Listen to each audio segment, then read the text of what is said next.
Welcome back. We have Mark Bertoli joining us from Abbott Wealth Management on this Wednesday afternoon. Welcome back to the show. How are you doing Yes, today? I'm doing well. How are you? It's absolutely fabulous. Good. Yeah. We're talking about cars today. Yeah, well, we tend to look at that about every quarter or so. And auto sales have an amazing correlation as a economic indicator. Of how a country's doing? Yeah. So people tend to, if you're really worried about your job and security and things like that, you make the car last another year or whatever. But when people are spending money and buying cars, it shows confidence in the economy. I went back and I overlaid the auto sales over the last 20 years with the market conditions. And in 2008, when the market went down, so did auto sales and so on and so on. So very good indicator. So with that being said, there's a couple of things going on right now. For the first time ever in history, in April, we had 200,000 auto sales in Canada. So that is record for all time. So that shows great confidence in the economy. A few weeks ago, we talked about our trade deficit and our exports in January hitting all-time high, record highs ever. So there's jobs, there's people having confidence. Last year in Canada, we did about 1.9 million sales of automobiles versus 17 million in the US.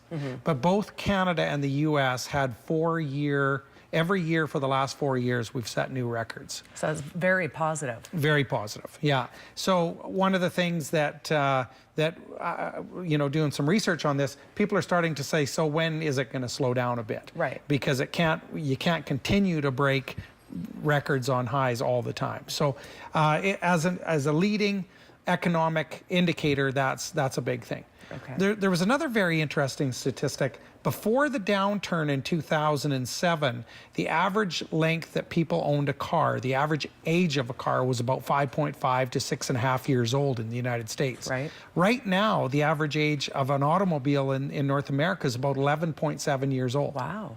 So, I thought that was interesting. So I dug a little deeper. You now see 84-month or 96-month financing programs out there to buy autos. And a big thing about that is also the reliability of automobiles today. Right, they're lasting longer. They're lasting a lot longer, and to hop in a cab and see 300,000 or 400,000 kilometers on them just being well maintained is pretty normal feat. So, right, okay, yeah. Interesting. You bet. I didn't know you could tie that to the state of the economy as well as you can.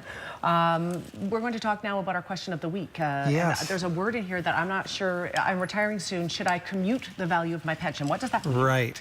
And this is something that a lot of people come to this state. And if you have a defined benefit pension plan, you will sometimes, depending on what's going on, be offered a buyout of that pension plan when you retire. So it could be $3,000 a month for your life that you get a guaranteed pension, or they may offer you $500,000 in commuted value that would transfer into a locked-in RSP.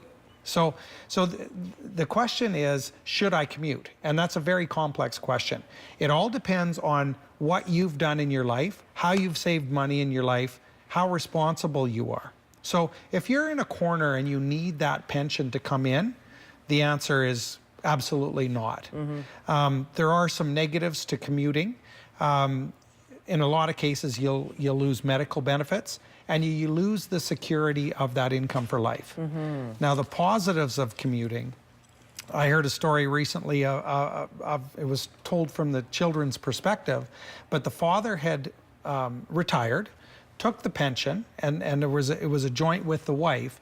Both the husband and wife, or the mother and father, passed away in their late 60s. The value of that pension then became the property of the pension. There was nothing for the kids left over. Wow. So it's a very complex question. It is something, if you have 6 months before you know you're retiring, I would say you make an appointment with your planner and start making that informed decision, because that is a huge decision about how your retirement's going to look. And you need to be armed with the knowledge, because if you don't know what your options are, you're not going to be able to make the right decision for yourself. So, yeah. Very key. Good point there. Good topic. Thank you very much for being here today. If you would like to get a hold of Mark, you certainly can. The information on the screen, the phone number, the website, and the email. We are back after a short break. Stay with us.